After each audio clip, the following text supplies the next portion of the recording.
ជំរាបសួរក៏ដូចជាសួស្តីទៅកាន់ពុកម៉ែបងប្អូនលោកយាយលោកតាទាំងអស់គ្នាវិលមកកាន់វីដេអូថ្មីបាទជួបជាមួយនឹងខ្ញុំបាទភេនម្ដងទៀតហើយ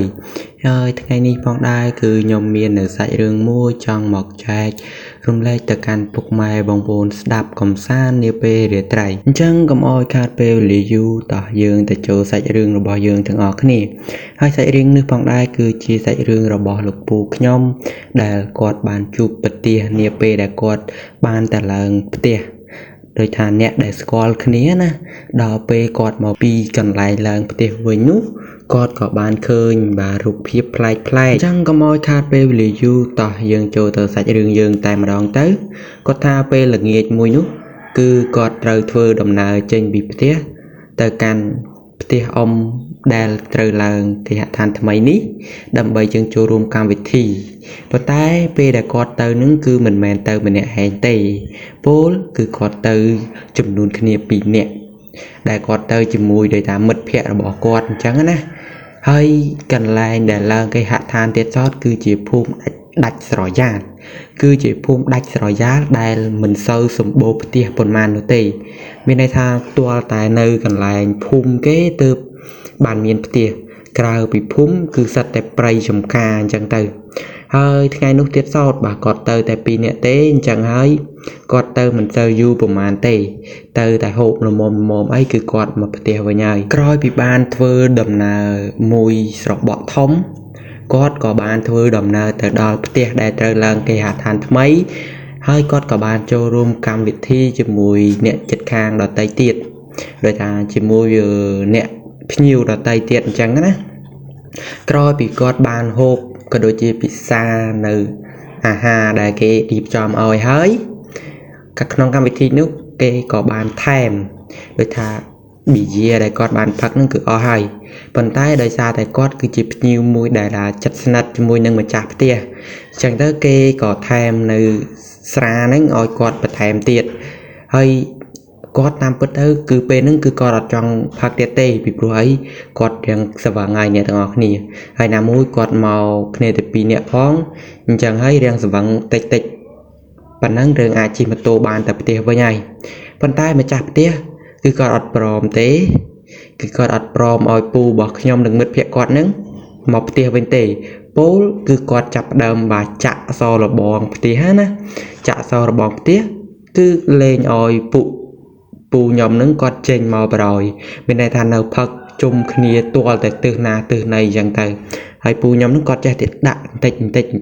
តជជែកគ្នាលេងផងផឹកផងណា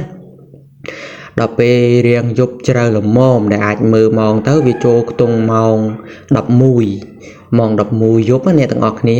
អញ្ចឹងហើយគាត់ក៏ភូតម្ចាស់ផ្ទះហ្នឹងថាសបបត់ជើងអញ្ចឹងទៅ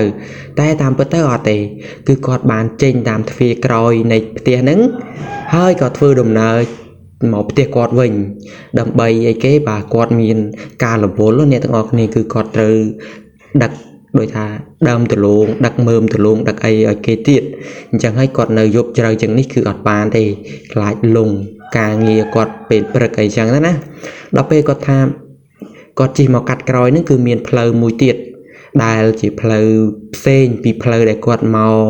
ដែលពីពេលល្ងាចអញ្ចឹងទៅប៉ុន្តែអាផ្លូវខាងក្រោយហ្នឹងវាផ្លូវពិបាកអ្នកទាំងអស់គ្នាគ្រាន់តែថាវាមានខ្សាច់មានអីតាមផ្លូវតាមអីចឹងទៅកន្លែងខ្លះទៅមានកលុកកលាកមានផុកមានអីចឹងទៅគាត់ថានៅពេលដែលគាត់ធ្វើដំណើរកាត់ក្រោយហ្នឹងគឺគាត់មកតែម្នាក់ឯងទេព្រោះអីហៅមិត្តភក្តិគាត់មកគឺថាលេងមកហើយគឺបាទស្វឹងហើយបាទមានអីទៀតគឺនៅដាក់តអញ្ចឹងទៅហើយចាំពេលណានេះស្អីគេជូនគាត់មកហើយពីព្រោះអីដោយថាខ្ញុំនិយាយពីដើមអញ្ចឹងគឺពួកគាត់ស្គាល់គ្នាជិតស្និទ្ធអញ្ចឹងហើយរឿងប៉ុណ្ណឹងគឺអាចជូនគ្នាមកតែពូខ្ញុំគាត់មានការងាររវល់ពេលព្រឹកទៅដឹកដលងដឹកអីទៀតអញ្ចឹងគាត់ក៏មកមុនប៉ុន្តែផ្លូវដែលគាត់មកហ្នឹងគឺវាស្ងាត់វាអត់មានផ្ទះគេទេវាមានតែផ្ទះអ្នកចាំចការអញ្ចឹងណាដែលគេខ្លះទៅគេមកដេកអញ្ចឹងទៅខ្លះទៅគេអត់មកដេកទេសឹងថាគេចាប់ភ្លើងចោលគ្មានមនុស្សគ្មានមនីអីទេអញ្ចឹងហើយគាត់ជិះម៉ូតូមកហ្នឹងម៉ោងបាន10ជាងគាត់ថាគាត់ធ្វើដំណើរពីផ្ទះនោះមកវារៀងចង្ងាយឆ្ងាយក្រោក ឆ្ងាយគូស្វាមអីអញ្ចឹងទៅគាត់ថាគាត់មកដល់កន្លែងទឹកដីមួយទឹកដីនោះគេឲ្យឈ្មោះថាចំការពុកទាហានដល់ពេលគាត់ថាគាត់ជិះម៉ូតូមកដល់ចំការពុកទាហានហ្នឹងគាត់ជិះមករៀងយឺតគូស្វាមទេគាត់ស្រវឹងដែរអ្នកទាំងអស់គ្នាអញ្ចឹងទៅគាត់ក៏លេចទៅនៅក្បែរផ្លូវហ្នឹងគាត់ថាមានមនុស្សម្នាក់ដែលមានឯកសណ្ឋានជាទាហានហើយកំពុងតែសម្លឹងមកកាន់គាត់ដែលកំពុងតែជិះម៉ូតូពេលគាត់ឃើញដូច្នោះហើយគាត់ចាប់ដើមឆ្ងល់គាត់ចាប់ដើមភ័យគាត់ថាពេលនោះគឺគាត់ភ្នែករបស់គាត់គឺក្លែកមើលក្រោយរហូតក្លែកមើលឆ្វេងស្ដាំរហូតគាត់ថាគាត់ឆ្ងល់ហេតុអីបានជាស្មានដែរហើយមានទាហានដែលកំពុងតែឈរសម្លឹងមកកាន់គាត់ទៀងទឹកមុខចងគំនុំគឺសម្លឹងយកតែម្ដងសម្លឹងយកមាត់ប្រៃតែម្ដងពេលដែលគាត់ឃើញដូច្នោះហើយបើចាំឲ្យទៀតហ្គាម៉ូតូនៅនឹងដៃគាត់ថាគាត់មូលឡើងមកទំហឹងមូលម៉ូតូឡើងមកទំហឹងហើយទាំងដែលផ្លូវនេះគឺពិបាកជិះណាស់អ្នកទាំងអស់គ្នាគឺផ្លូវដែលពិបាកជិះមែនតើផ្លូវដីខ្សាច់កាលណាតែយើងជិះលឿនគឺវារេហើយវាវេចកោតហើយដីខ្សាច់វាអត់ដូចផ្លូវថ្នល់ធម្មតាទេគាត់ថាគាត់ជិះបានចម្ងាយពីមនុស្សដែលឈរសម្លឹងគាត់នឹងប្រហែលជា500ម៉ែត្រទេល្បាក់ចម្ងាយហ្នឹងម៉ូតូរបស់គាត់គឺដួលប្រាវតែម្ដងពេលដែលគាត់ដួលម៉ូតូហើយអ្វីដែលគាត់ត្រូវធ្វើបន្តគឺអត់មានត្រូវយកអីមកពិនិត្យមើលថាដាច់តឡាដាច់តណៃអីទេគឺគាត់ព្យាយាមធ្វើម៉េចលើកម៉ូតូឲ្យជិះបន្តទៅមុខទៀតពីព្រោះអីគាត់ថាមនុស្សដែលកំពុងសម្លឹងមកកាន់គាត់នោះគឺមិនមែនសម្លឹងធម្មតាទេគឺគួរឲ្យភ័យខ្លាចជាទីបំផុតហើយកណ្ដាលយប់ជ្រៅអ្នកទាំងអស់គ្នាគួរតែឆ្ងល់ថាតើហេតុអីបានមានមនុស្សមកឈរសម្លឹងគាត់ទាំងដែលគាត់កំពុងតែជិះម៉ូតូនៅតាមដងផ្លូវនេះអ្នកទាំងអស់គ្នាគួរតែឆ្ងល់ហើយគាត់ថាគាត់ចាប់ពីពេលនោះទៅគឺគាត់លែងហ៊ានធ្វើដំណើរតាមផ្លូវនោះទៀតហើយឲ្យតែពេលយប់កាលណាគឺគាត់លែងហ៊ានជិះតាមផ្លូវនោះទៀតហើយក្រោយមកទៀតក៏គាត់លែងទៅតាមផ្លូវនោះទៀតដែរពីព្រោះអីគាត់ថាគាត់លែងមានការងារអីដែលត្រូវទៅទៀតហើយសាច់រឿងរបស់យើងក៏មានតែប៉ុណ្្នឹងទេ